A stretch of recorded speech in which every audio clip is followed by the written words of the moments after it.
और वहीं निकाय चुनाव में भारतीय जनता पार्टी का परचम लहराया है। नगर निगम की सभी 17 सीटें बीजेपी जीती है। नगर पालिका के 88 पदों पर बीजेपी का कब्जा, नगर पंचायत के 189 पदों पर बीजेपी जीती है और नगर निगमों और नगर पालिका चुनाव में बीजेपी ने अपना डंका बजा दिया है। जनता ने बीजेपी के पक्ष में एक बार फिर से वोटों की बौछार की है। सपा, बसपा और कांग्रेस का प्रदर्शन फीका रहा। चुनाव परिणामों से साफ है कि शहरी क्षेत्रों में बीजेपी का जनाधार इतना मजबूत है कि उसे कोई दूसरी पार्टी मात नहीं दे सकती है। नगर निगम की सभी 17 सीटों पर बीजेपी ने कब्जा जमाते हुए सपा, बसपा और कांग्रेस का सुपड़ा साफ कर दिया है। नगर पालिका और नगर पंचायत में भी बीजेपी उम्मीदवारों ने शानदार जीत दर्ज की है। नगर पालिका में सबसे ज्यादा 88 पदों पर बीजेपी, 35 सीटों पर सपा, 17 सीटों पर बीएसपी और 5 सीटों पर कांग्रेस और 54 सीटों पर अन्य ने जीत हासिल की है। नगर पंचायत अध्यक्ष की 189 सीटों पर बीजेपी और साथ ही लगभग 44 सीटों पर बीएसपी, 10 सीटों पर कांग्रेस और 222 सीटों पर अन्य ने जीत हासिल की है। नगर निकाय चुनाव को 2024 का सेमीफाइनल माना जा रहा है। नतीजों से साफ है कि यूपी में बीजेपी के मुकाबले कोई नहीं है। संदेश साफ है कि विरोधी दलों को 2024 में बीजेपी को चुनौती देने के लिए कड़ी मेहनत करनी होगी।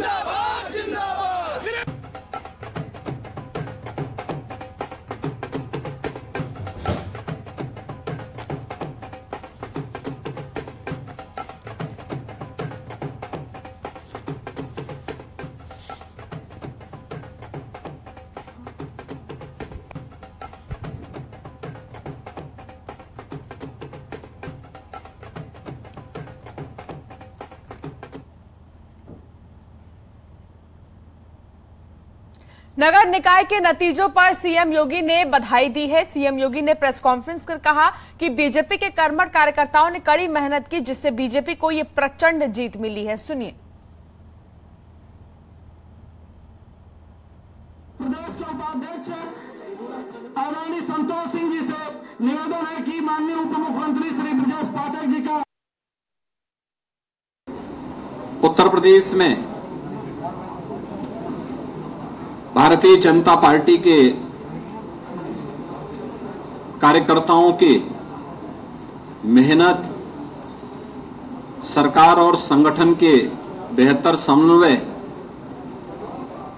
आदरणीय प्रधानमंत्री जी के सुयोग्य और यशस्वी नेतृत्व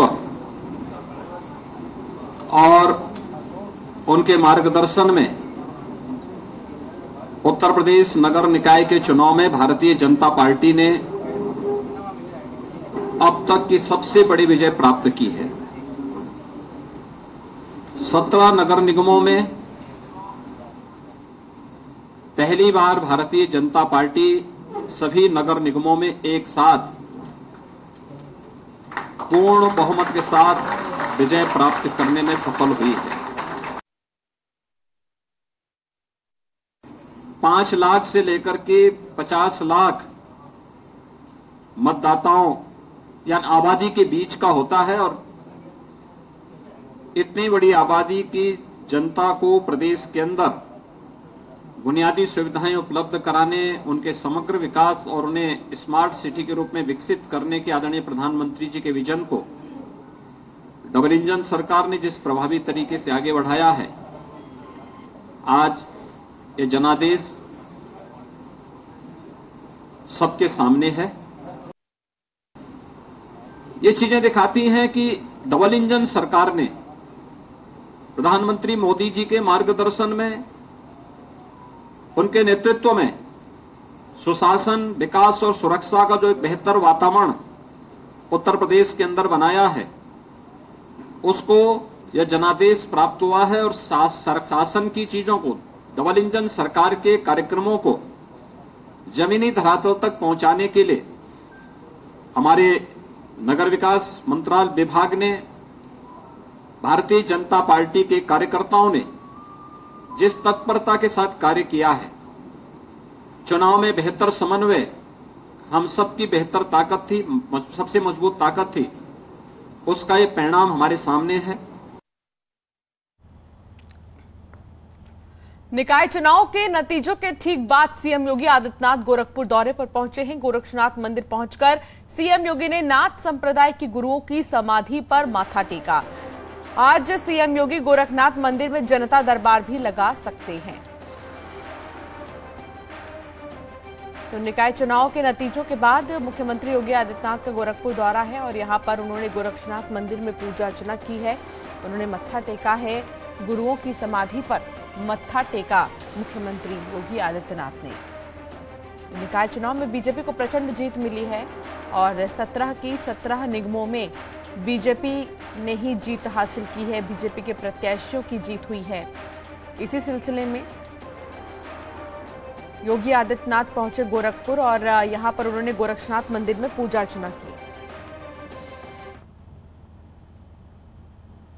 कर्नाटक और यूपी निकाय चुनाव के नतीजे आज घोषित किए गए हैं।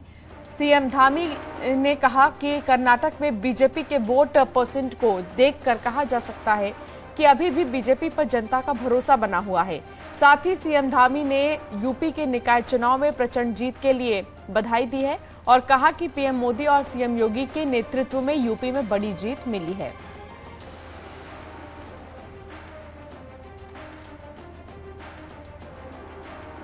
और कर्नाटका का जो परिणाम है उसमें जो मतों का प्रतिशत है उसको देखकर आप कह सकते हैं कि जनता का विश्वास अभी भी हमारे साथ है, लेकिन केवल मत प्रतिशत से परिणाम नहीं बदलते। मैं जो भी जीत रहे होंगे उनको मैं बधाई देता हूं। और उत्तर प्रदेश के अंदर नगर निगम के चुनाव में भारतीय जनता पार्टी की प्रचंड विजय हो रही है, तो उसकी भी मैं सभी को बधाई देता हूं, शुभकामनाएं देता हूं कि हमारे प्रधानमंत्री आदरणीय मोदी जी के नेतृत्व में और उत्तर प्रदेश के मुख्यमंत्री योगी आदित्यनाथ जी के नेतृत्व में जनता ने एक तरफा जीत जो है नगर निगम के निकाय के चुनाव में वहां भारतीय जनता पार्टी को दी।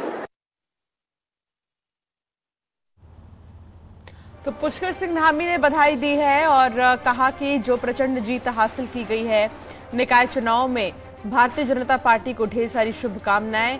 तो दूसरी तरफ बात करें अगर मुख्यमंत्री योगी आदित्यनाथ की, तो निकाय चुनाव में बीजेपी ने परचम लहराया है, जिसके बाद सीएम योगी गोरखपुर में हैं और यहां पर उन्होंने गोरक्षनाथ मंदिर में पूजा अर्चना भी की है।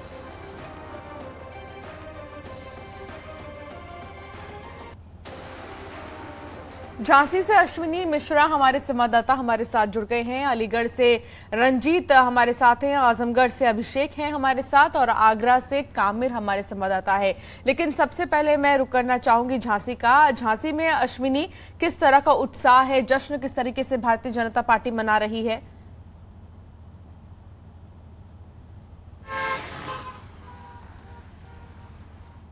जो कार्यकर्ता हैं बहुत धूमधाम से मना रहे हैं, मिठाइयां खिला रहे हैं, ढोल नगाड़े बजा रहे हैं। इसके पीछे की वजह है, नगर निगम में अब तक की 4 चुनाव हुए हैं और इन 4 चुनाव में सबसे बड़ी जीत, यानी पिछला बार जो चुनाव हुआ था नगर निगम का, वो महज 17,000 से जीती थी, लेकिन इस बार वो जीत 83,000 मतों की हो गई है। तो आप समझ सकते हैं कि झांसी नगर निगम में जो मतदाता थे, जो 4,57,000 मतदाता, वो उमड़ पड़े भाजपा को वोट देने के लिए। और सबसे बड़ी बात यह है कि पूरे यूपी में यानी गाजियाबाद के बाद झांसी एक ऐसा जिला है जहां नगर निगम में रिकॉर्ड मतों की जीत हुई है। यहां पे मेयर पद पे हैट्रिक भी मारी है भाजपा ने। तो कहीं ना कहीं जो भाजपा के जो विकास कार्य थे, खासतौर से स्मार्ट सिटी को लेकर, जो शहर को स्मार्ट बनाया गया, तमाम विकास कार्य कराए गए, चाहे पानी में परियोजना काम किया गया, इसके अलावा तमाम अन्य विकास कार्य कराए गए, उनको जनता ने अपना वोट देकर भरपूर समर्थन दिया है। बिहारी लाल आर्य ने ऐसी रिकॉर्ड जीत की है जो पूरे बुंदेलखंड में, जो पूरे यूपी में एक इतिहास बनकर सामने आई है। 83,000 वोटों की जो जीत हुई है झांसी में, ये दर्शाता है कि कहीं ना कहीं भाजपा को लेकर के जो यहाँ के जो मतदाता थे, शहरी वार्ड के जो मतदाता थे, सभी 60 वार्ड के मतदाता थे, उन्होंने भरसक वोट दिया, पूरा अपना समर्थन दिया भारतीय जनता पार्टी को। इसके बाद एक प्रचंड जीत आई है। इसके अलावा 4 नगर पालिका परिषद में भी भाजपा को बड़ी जीत मिली है। साथ ही एक नगर पंचायत में भी भाजपा का जो खाता खुला है। इसके अलावा यहाँ पर एक कांग्रेस के खाते में गई है नगर पंचायत सीट और जो 6 सीटें जीती हैं इस बार निर्दलीयों ने। वार्ड की बात की जाए तो वार्ड में भी भारतीय जनता पार्टी का जो पार्षद का जो जीतने का जो प्रतिशत है काफी अच्छा रहा है। 31 पार्षद प्रत्याशी 60 में जीते हैं भारतीय जनता पार्टी के। तो कहीं ना कहीं झांसी नगर निगम का जो चुनाव एक ऐतिहासिक चुनाव माना जाता है। सबसे बड़ी बात यहाँ पर हैट्रिक लगाई है भाजपा ने मेरठ सीट पर और यूपी में दूसरी रिकॉर्ड जीत हासिल की है। तो भाजपा के जो लोग काम किए हैं पिछले 5 साल में स्मार्ट सिटी के तहत, उन कामों को जो भाजपा के जो यहाँ जो वोटर है, जो समर्थक हैं, जो 60 वार्ड की जो 4 ठीक है, आप बने रहिए। अलीगढ़ से रंजीत भी हमारे साथ हैं। रंजीत, अलीगढ़ में किस तरह की खुशी, किस तरह का जश्न मनाया जा रहा है? समाजवादी पार्टी के गढ़ में भारतीय जनता पार्टी ने किला फतह किया है, ऐसे में जश्न किस तरीके से आज मनाया जाएगा? देखिए, अलीगढ़ में काफी जश्न का माहौल है, काफी खुशी का माहौल है, क्योंकि अलीगढ़ में ट्रिपल इंजन की सरकार बन चुकी है। मुख्यमंत्री ने यहाँ पर जनसभा को संबोधित किया था, वहीं अगले दिन अखिलेश यादव ने रोड शो किया, लेकिन अखिलेश यादव के रोड शो पर मुख्यमंत्री की जनसभा भारी पड़ी। मुख्यमंत्री ने एक अहम बात कही थी कि उत्तर प्रदेश के दंगों पर अलीगढ़ का ताला लग चुका है। अलीगढ़ की जनता को ये बात बहुत पसंद आई, और मैं पहले भी आपसे कह रहा था कि भाजपा यहाँ पर अच्छी मतों से जीतने जा रही है। तो 60,000 वोटों से प्रशांत सिंघल यहाँ से जीत चुके हैं, और उन्होंने समाजवादी पार्टी के जमीरुल्लाह खां को 60,000 वोटों से पछाड़ा है, जो कि पिछली बार 2 बार के विधायक रह चुके हैं, 1 बार के मेयर प्रत्याशी रह चुके हैं। 1995 से लेकर 2017 तक यहाँ पर लगातार भाजपा का कब्जा रहा था, लेकिन 17 में बसपा ने सेल लगाई, लेकिन भाजपा ने फिर ही अपनी सीट हासिल दोबारा वापस ले ली है। और कल जब प्रशांत सिंघल से मेरी इस बारे में बात हुई तो उन्होंने कहा काफी अहम मुद्दे हैं जिन पर वे विचार करेंगे और अलीगढ़ की जो समस्या है उनको बाहर निकालेंगे। प्रशांत सिंघल ने अहम बात करी जाम और ड्रेनेज वाटर को लेकर भी वह काफी अहम बात कह रहे थे कि सबसे पहले जो उनका घर है वहीं पर पानी भरता है, तो वह पानी की समस्या को लेकर समाधान करेंगे। घर घर पे हाउस टैक्स की समस्या चल रही है, उसको लेकर भी उन्होंने कहा है कि सबसे पहले जो जनता के बीच जाएंगे और उनकी समस्या को सुनेंगे और उसका निस्तारण करेंगे। आजमगढ़ से अभिषेक भी हमारे साथ है। अभिषेक, आजमगढ़ में भी हम कहें तो बहुत ही शानदार प्रदर्शन किया भारतीय जनता पार्टी ने, किस तरीके से उत्साह मनाया जाएगा आज आजमगढ़ में? यकीनन बताना चाहेंगे जिस तरीके से नगर निगम के चुनाव में भाजपा ने क्लीन स्वीप किया, वहीं आजमगढ़ में भाजपा को मुंह के बल खानी पड़ी। आजमगढ़ में 3 नगर पालिका और 13 नगर पंचायत में मात्र 1 नगर पंचायत में भारतीय जनता पार्टी जीतने में कामयाब हुई, जबकि 7 नगर पंचायत और 2 नगर पालिका पर समाजवादी पार्टी ने कब्जा जमाने में कामयाब हुई। सबसे बड़ी बात जो है, आजादी के बाद पहली बार आजमगढ़ अपने गढ़ में समाजवादी पार्टी आजमगढ़ नगर पालिका की सीट पर जीत हासिल करने में कामयाब हुई। 853 वोट से जीत हासिल की। वहीं मुबारकपुर नगर पालिका में 10,000 वोटों से भी अधिक समीम निर्दल प्रत्याशी के रूप में विजय हासिल की। बात करें बिलरियागंज की, तो बिलरियागंज में समाजवादी पार्टी की प्रत्याशी मीना पासवान के हाथों जीत का सेहरा बंधा है। वहीं नगर पंचायत की बात करें तो 13 नगर पंचायत में से 7 नगर पंचायतों पे समाजवादी पार्टी का कब्जा रहा, जबकि 5 पे निर्दलियों ने कब्जा जमाया, जबकि महज 1 सीट पर भारतीय जनता पार्टी को संतोष करना पड़ा। सबसे खास बात यह है कि आजमगढ़ जिले के ही रहने वाले शहजानंद राय जो गोरखपुर क्षेत्र के क्षेत्रीय अध्यक्ष बनाए गए हैं, उनके कंधों पर 13 लोकसभा और 62 विधानसभाओं की जिम्मेदारी थी। वो अपने वार्ड, जिस वार्ड में निवास करते हैं, वार्ड तक से नहीं बचा पाते हैं, निर्दल प्रत्याशी वहां से मार ले जाता है। दिनेश लाल यादव सांसद यहाँ पर है और दिनेश लाल यादव तमाम नगर पंचायतों में, नगर पालिकाओं में रोड शो करते हैं, प्रचार करते हैं, लेकिन उनका भी असर यहाँ पर दिखाई नहीं दिया है। बात करें सूर्य प्रताप शाही की, तो आजमगढ़ के प्रभारी मंत्री है सूर्य प्रताप शाही, और लगा चलिए ठीक है, मैं आगरा जाऊंगी। अब आगरा में से कामिर हमारे साथ है। कामिर, आगरा में तो बहुत जबरदस्त मुकाबला हमने देखा, जहां एक बार को ये लग रहा था कि नगर निगम में बीएसपी तो जीत ही जाएगी, लेकिन ऐसा नहीं हुआ। हालांकि 17 की 17 सीटें बीजेपी की झोली में गई हैं। आज किस तरीके से इस उत्साह को, इस जश्न को मनाया जाएगा? देखिए, आगरा में शुरू से ही नगर निगम की सीट पर बीजेपी का कब्जा रहा है। लगातार 10 राउंड तक बीएसपी की जो प्रत्याशी है डॉक्टर लता वाल्मीकि, वो आगे रही थी, लेकिन 10 राउंड के बाद एक बार फिर से पाला बदला और उसके बाद बीजेपी की जो प्रत्याशी थी हेमलता दिवाकर, अब उनके जब वोट खुले तो उसके बाद पता चला कि लगातार बीजेपी की आगरा में बम्पर जीत हुई है। लगभग 1,08,000 वोटों से बीजेपी की प्रत्याशी थी हेमलता दिवाकर, उन्होंने जीत दर्ज की। इससे पहले का अगर आंकड़ा देखा जाए तो नगर निकाय चुनाव में मेयर नवीन जैन बने थे, तो उनको लगभग 75,000 वोट से वो जीते थे। तो कुल मिलाकर कह सकते हैं 7वीं बार आगरा में बीजेपी का मेयर बना है। जश्न की बात करें तो आगरा में कल से ही लगातार जश्न जारी है। जैसे ही बीजेपी के प्रत्याशी के जीतने का ऐलान हुआ तो मंडी समिति के बाहर ही उनके समर्थक, बीजेपी के कार्यकर्ता ढोल ताशों के साथ, नगाड़ों के साथ, पटाखों के साथ पहुंच गए थे और वहां पर जश्न मना रहे थे। हालांकि अब बताया ये जा रहा है कि जितने भी हलवाई हैं आगरा में, उन सभी को लड्डुओं का या अन्य मिठाई का ऑर्डर दे दिया गया है और अब सभी जगह मिठाई वितरण की जा रही है, इसी के साथ आगरा में अलग बात की जाए तो लगभग 100 वार्ड नगर निगम के अंतर्गत आते हैं, जिसमें से 58 वार्डों पर बीजेपी ने कब्जा किया है। नगर पंचायत की बात करें तो 4 नगर पंचायतों पर भी बीजेपी का कब्जा रहा है। तो कुल मिलाकर कह सकते हैं कि आगरा में एक बार फिर से जनता ने बीजेपी पर ही भरोसा जताया है। बिल्कुल, और देखा जा सकता है जो प्रचंड जीत है, जो जीत है भारतीय जनता पार्टी की, वो मामूली नहीं है, बल्कि